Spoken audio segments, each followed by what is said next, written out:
వాళ్ళ ప్రేమ గెలవాలి, పెళ్లి జరగాలి అని నువ్వే ఇంతగా కోరుకుంటున్నప్పుడు నేను మాత్రం ఏం చేస్తానమ్మా?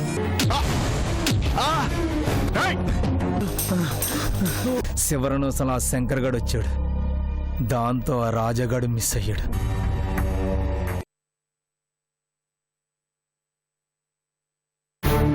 నా పాటికి నేను బయట నిలబడి ఉంటే వాళ్ళెవరో నా మీద అటాక్ చేశారు. ఎవరో అంటే ఇంకెవరై ఉంటారు? మీ చేతుల్లో తన్నులు తిన్నవాళ్లే అయి ఉంటారు. అదృష్టం బాగుంది కాబట్టి ఏమీ కాలేదు. అదే ఏదైనా జరుగుంటే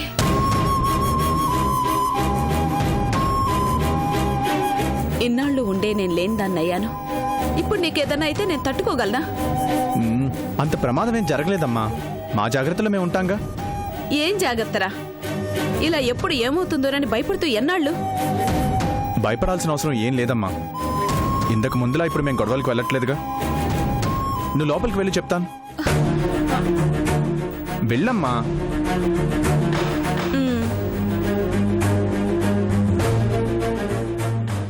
అమ్మ భయపడుతుందని తెలుసు కదా శంకర్. అమ్మ ముందు అలాంటి విషయాలు ఎందుకు చెప్తావు? నా టెన్షన్లో నేను గబాల్ని అనేశాను రాజా. అమ్మకి ఇలాంటి గొడవలంటే భయం. సర్లే, నెక్స్ట్ టైం జాగ్రత్తగా ఉంటాను.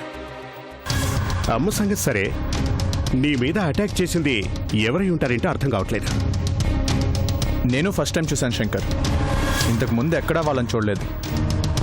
అంత ధైర్యంగా మన మీద అటాక్ చేయాలనుకునే వాళ్ళు ఎవరై ఉంటారు?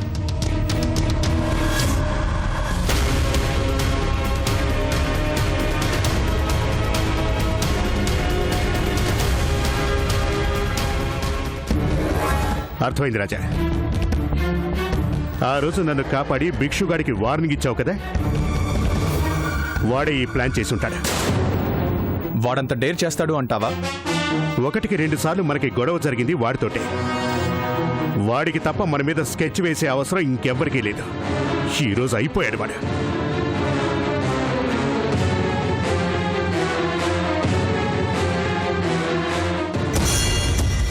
హలో రాయ్, ఎక్కడున్నావురా? శంకర్, నాతో ఏం పని పడింది? నీ ప్రాణం తీసే పని పడిందిరా. నేనేం చేశాను? ఏం తెలియనట్లు మాట్లాడతావేంట్రా? ఇప్పుడు ఏమైంది శంకర్? రాజా మీద అటాక్ జరిగింది. ఆ రోజు వార్నింగ్ ఇచ్చి వదిలేసి తప్పు చేశాడురా. ఈ రోజు నా చేతుల్లో నీ చావు తప్పదు. శంకర్, నిజంగా నాకేం తెలీదు. నేను రాజా మీద అటాక్ చేయడమా? ఇంకెవరికి ఆ అవసరం ఉందిరా? అమ్మ తోడుగా చెప్తున్నాను. దందా సరిగ్గా జరక్క నా బాధలో నేనున్నాను. నేను రాజా మీద అటాక్ చేయడమా? ఆ రోజు మీ చేతిలో చచ్చి బతికాను. ఇంకా మీ గురించి ఆలోచిస్తానని ఎలా అనుకున్నారు? రాయ్, నిజం చెప్పు. అమ్మ తోడేసిన కదన్నా. నిజంగా నాకేం తెలియదు. నీకంత అనుమానంగా ఉంటే నేను ఇక్కడే గచ్చిబౌలి ఫ్లాట్స్ దగ్గరున్నా. రా, వచ్చి చూడు. కనీసం నా దగ్గర కుర్రాళ్ళు కూడా లేరు. నమ్మచ్చా? ఇంతకన్నా నేనేం చెప్పలేనన్నా. ఒకవేళ దీని వెనక ఉంది నువ్వే అని తెలిసిందా, ఎక్కడున్నా వెతికి చంపుతాను.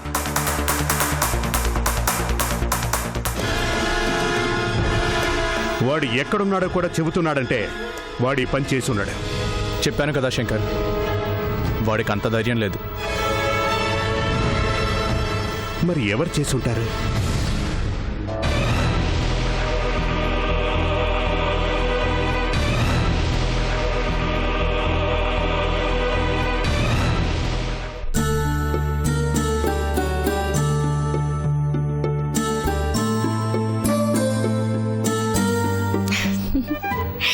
Hi uncle.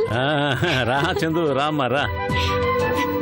ఏంటే తెగ హుషారుగా ఉన్నట్టున్నావు? భలే కనిపెట్టేసావక్క. నేను ఈరోజు చాలా హ్యాపీగా ఉన్నాను. అది నీ మొహంలో తెలుస్తుందిలే గాని ఏంటా విషయం? రేపే రాజాకి నాకు నిశ్చితార్థం. మర్చిపోయావా? ఓ, రేపే నీ నిశ్చితార్థం కదూ, నేను మర్చిపోయాను. గట్టిదానివమ్మా.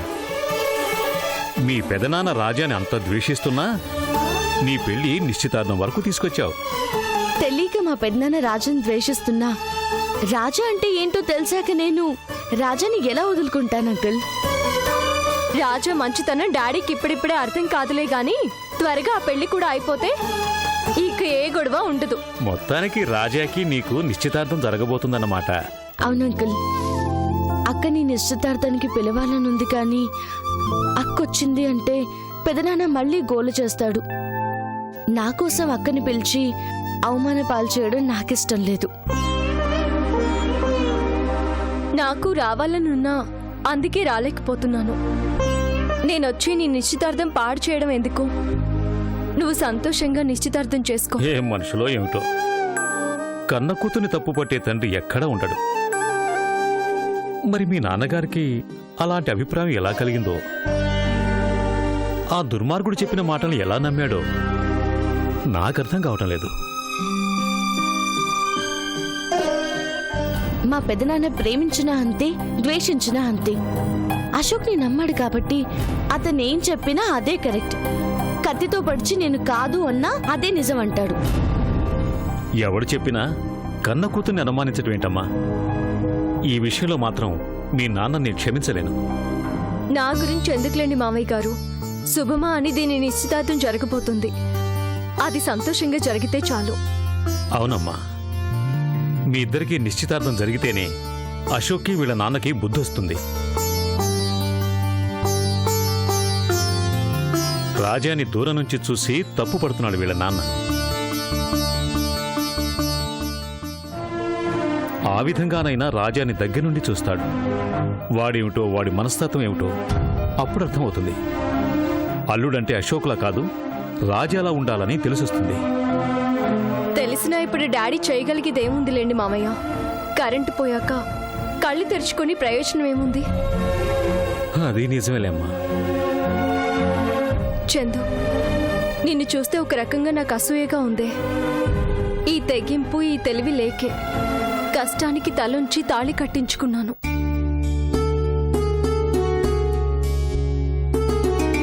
నీ జీవితం అన్నా రాజాతో సంతోషంగా ఉండాలని కోరుకుంటున్నాను. రాజా అంటేనే సంతోషం అమ్మా. వాడికి భార్య కాబోతున్నావు అంటే సంతోషాన్ని సగభాగం చేసుకుంటున్నావని అర్థం. వాడితో నీ జీవితం హాయిగా సాగిపోతుంది. ఆ నమ్మకమే మా ప్రేమని ఇంత దూరం తీసుకొచ్చింది అంకుల్. విదేశాల్లో చూశాను, ఇక్కడ చూశాను. మగాళ్ళు చాలా మంది కనిపించారు. రాజాలో మాత్రం నిజమైన మనిషిని చూశాను. కర్ణుడు కవచకుండలాలతో పుట్టినట్లు వాడు మంచితనాన్ని కవచంగా చేసుకుని పుట్టాడమ్మా. నాకు తెలిసి వాడి జీవితంలో ఇదే మొదటి శుభకార్యం. ఈ నిశ్చితార్థం ఏ ఆటంకం లేకుండా జరిగిపోవాలి.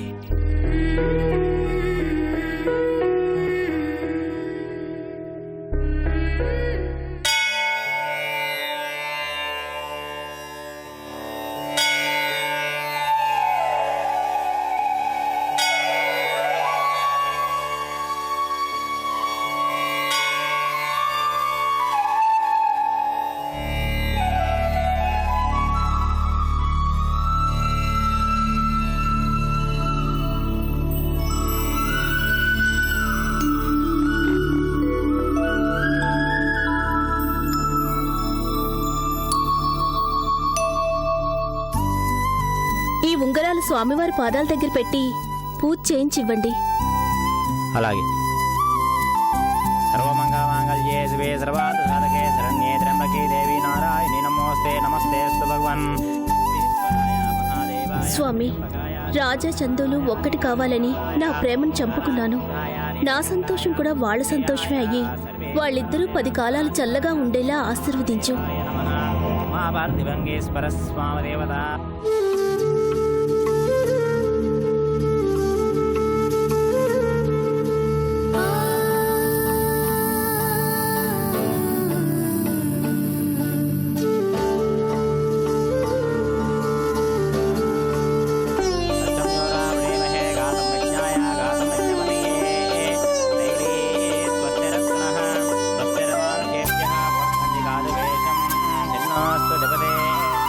ఏంటి మాధవి రమ్మన్నా? ముఖ్యమైన పనుండి పిలిచాను. ఏంటా పని? మహేశ్వర శంభు వినాకీం శేఖరః వామదేవో విరూపాక్షః కబర్ధే నేలలో విగ్రహ. ఏంటిది? మీ ఇద్దరిని కల్పించే నా జ్ఞాపకం. అంటే ఏంటి మాధవి?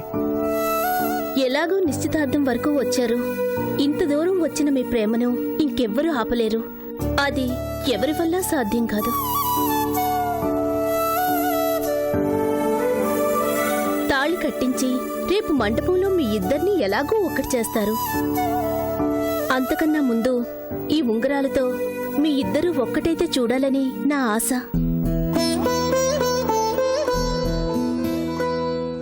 అందుకే ఈ ఉంగరాలు మీ ఇద్దరు మార్చుకోండి. పెళ్లికి ముందే ఇవన్నీ ఎందుకు మాధవి? అది అందరి కోసం, ఇది నా కోసం. అవును రాజా, మీ పెళ్లికి నేను రావచ్చు, రాకపోవచ్చు. అదేంటి మాధవి, మా పెళ్లికి నువ్వు రాకపోవడం ఏంటి? పెళ్లిలో నవ్వులుండాలి కానీ ఏడుపులుండకూడదు. ఆశీర్వదించే మనసుండాలి కానీ బాధపడే మనసు ఉండకూడదు. ఇప్పుడు ఎవరు ఏడుస్తారు, ఎవరు బాధపడతారు? నేనే. ఎంత వద్దనుకున్నా నేను కూడా రాజాని కావాలని అనుకున్నాను కదా.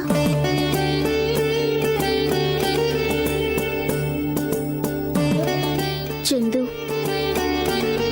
నీ మెళ్ళో 3 ముళ్ళు పడే క్షణం ఈ కళ్ళు వద్దన్నా ఏడుస్తాయి, ఈ మనసు వద్దన్నా బాధపడుతుంది. అది నాకిష్టం లేదు. అందుకే నా ఎదురుగా మీ ఇద్దరు ఈ ఉంగరాలు మార్చుకుంటే ఇది నేను మీ పెళ్ళనుకుంటాను. ఈ అదృష్టం నాకు చాలనుకుంటాను.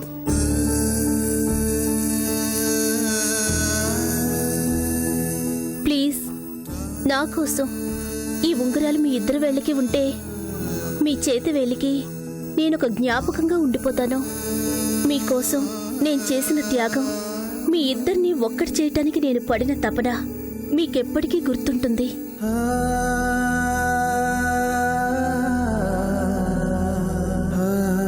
మీ మధ్య ఏ చిన్న మనస్పర్ధ వచ్చినా నా జ్ఞాపకం మీ ఇద్దరిని ఎప్పటికీ ఇలాగే కలిసి ఉండేలా చేస్తుంది. తీసుకోండి.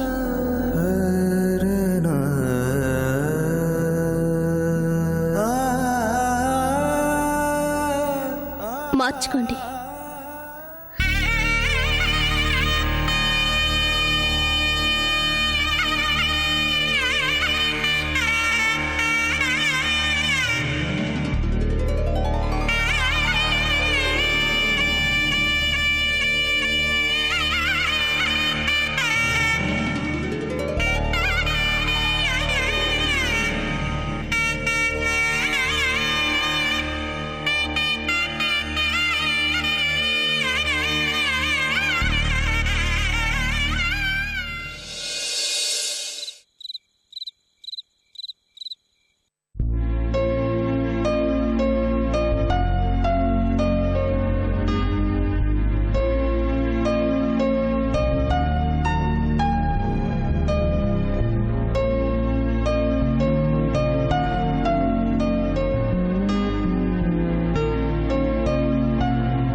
ఏమండి, ఏంటి? రేపు చందు నిశ్చితార్థం. అయితే అంటారేంటండి? అది మన ఇంటి శుభకార్యం. అది మీ శుభకార్యం, మీరు నిర్ణయించి చేస్తుంది. నాకు చెప్పడం ఎందుకు? చెప్పాలనున్నా చెప్తే మీరేమంటారోననే భయంతో కృష్ణ చెప్పలేకపోతున్నాడు. అందుకని నీతో రాయబారం పంపాడా? అది కాదండి, నేను ఏది కాదు. మీ ఇష్టానికి నిశ్చితార్థాలు, ముహూర్తాలు అన్నీ పెట్టుకుని ఇప్పుడు నాతో డిస్కషన్ ఎందుకు? చందు ఎవరి బిడ్డండి? మన బిడ్డేగా. దాని నిశ్చితార్థంలో ఈ ఇంటి పెద్ద దిక్కు మీరు లేకపోతే ఎలా? ఈ ఇంటి పెద్ద దిక్కని అన్ని నిర్ణయాలు తీసుకున్న తర్వాత, ముహూర్తం పెట్టుకున్న తర్వాత గుర్తొచ్చానా? అవసరానికి మీరిచ్చే విలువ నాకు అవసరం లేదు. ఆ నిశ్చితార్థానికి నాకు ఎలాంటి సంబంధం లేదు. అలా అనకండి, చందు బాధపడుతుంది. చందు బాధపడుతుందని నేను బాధపడాలా? మీకు బాధే ఉందండి. పెద్ద నాన్న రారేమోనని చందు ఎంత బాధపడుతుందో తెలుసా? పెదనాన్న పెదనాన్నగా నేను చెప్పిన ఏ మాటకి విలువిచ్చింది కాబట్టి తాను బాధపడుతుందని నేను రావడానికి. ఆ రాజాగాడితో తిరగొద్దు అన్నాను. నా ఇష్టం అన్నట్లు వాడితోనే తిరిగింది. ఈ పెళ్లి నాకిష్టం లేదు అన్నాను. ముహూర్తాల దాకా తీసుకొచ్చింది. ఇక ఈ పెదనాన్నతో అవసరం ఏముందట? సరే, దాని ప్రేమ దాంది. పెద్దవాళ్ళు, మన ధర్మం మనది కదా. ఇంట్లో శుభకార్యం జరుగుతుంటే మీరు లేకపోతే ఏం బాగుంటుందండి? మీరేం చెయ్యొద్దు, వచ్చి నిలబడండి చాలు. ఎలా నిలబడమంటావు? ఆ రాజాగాడు నా ఇంట్లో అడుగుపెట్టి గర్వంగా నా కళ్ళల్లోకి చూస్తూ నీ కూతుర్నే నిశ్చితార్థం చేసుకుంటున్నాను రా అన్నట్లు చూస్తుంటే నేను తలంచుకుని వాడి ముందు నిలబడాలా? అంత అవసరం నాకు లేదు. రాజా అలా చేస్తాడని మీరెందుకు అనుకుంటున్నారు? మీకు మీరే అన్ని ఊహించుకుంటే ఎలాగండి? వాడలాగే చేస్తాడు. ఎదురు తిరగడం, నా ముందు తలగరేయడం వాడికి బాగా ఇష్టం. వాణ్ణి భరిస్తూ నేనుండాల్సిన అవసరం నాకు లేదు. మీ ఇష్ట ప్రకారం చేసుకుంటున్నారుగా, మీరే చేసుకోండి. మీరొద్దన్నా అన్ని జరుగుతాయి. రేపు నిశ్చితార్థం జరుగుతుంది, ఆ తర్వాత పెళ్లి జరుగుతుంది, ఆ తర్వాత జరగాల్సినవన్నీ జరుగుతాయి. అవేవి మీరు ఆపలేరు. అలాంటప్పుడు అందరికీ చెడై మీరెందుకు దూరంగా ఉండాలి అంటున్నాను. అర్థం చేసుకోండి. ఏంటి అన్నీ జరిగేది? రేపు కేవలం నిశ్చితార్థం అంతేగా? అంతవరకే జరుగుద్ది. ఆ తర్వాత కదా పెళ్లి. అది జరిగినప్పుడు చూద్దాం. అది జరుగుతుందండి. జరగదు.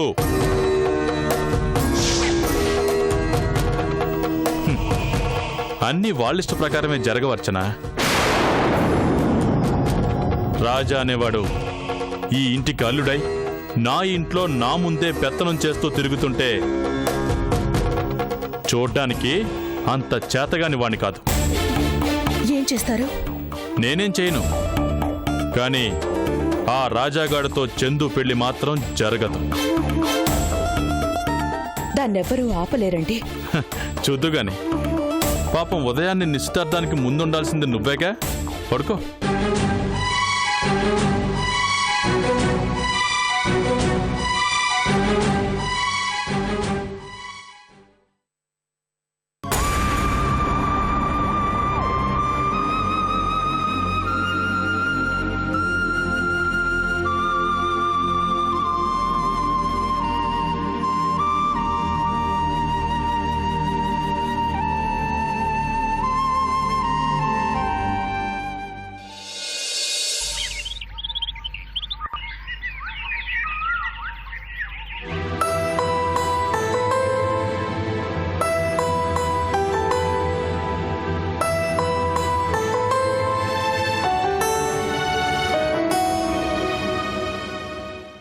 చందు, చందు,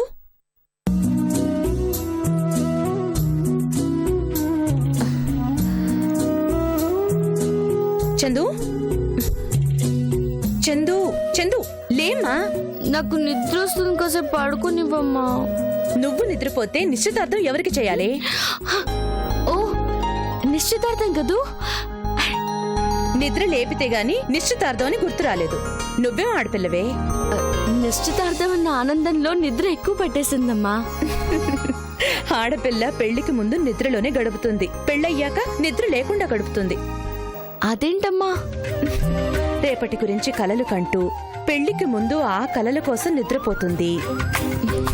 భర్త కోసం ఎదురు చూస్తూ బాధ్యతలు మోస్తూ పెళ్ళయ్యాక నిద్రే కరువైపోతుంది. నీకెలా తెలుసమ్మా? నీ వయసు దాటొచ్చిందాన్ని కాబట్టి, ఆ కలల ప్రపంచంలో నేను బతికిందాన్ని కాబట్టి. అంటే నువ్వు పెద్దనాన్న గురించి కలలు కన్నావా? ఏయ్, అవన్నీ తర్వాత గాని ముందు లేవే. లే, తొందరగా రెడీ అవ్వు. 10 minutes లో వచ్చేస్తాను. సరే.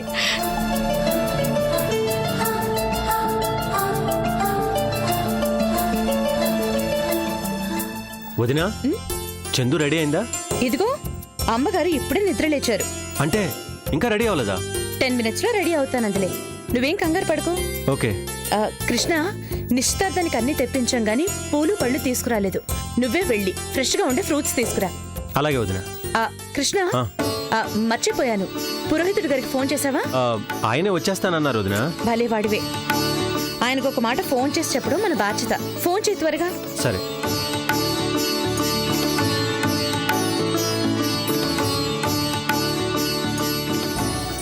పూజారి గారు, నేనండి కృష్ణప్రసాద్ని. మీరు రాసినవని తెప్పించేశాను. మీరు బయలుదేరారా? Okay okay. అంటే ఒకసారి గుర్చేద్దామని ఫోన్ చేశాను అంతే. ఉంటానండి. ఓకే. బయలుదేరారంట వదినా? సరే.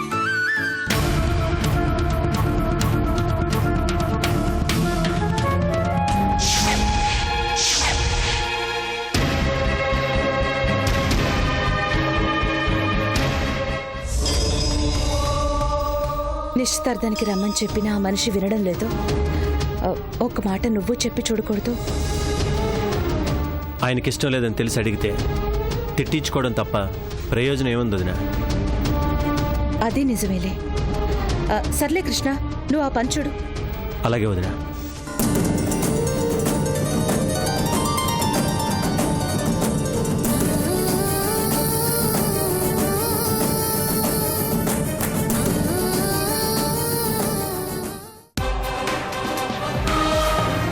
నిశ్చితార్థం అయిపోగానే రావటమేగా. ఈ లోపల ఇల్లేమైపోతుంది చెప్పు. నేను చెప్పిన చోటకు వస్తే రాజా మీద అటాక్ చేసింది ఎవరో తెలుస్తుంది. మీరేం చెప్పినా చేస్తాను సార్.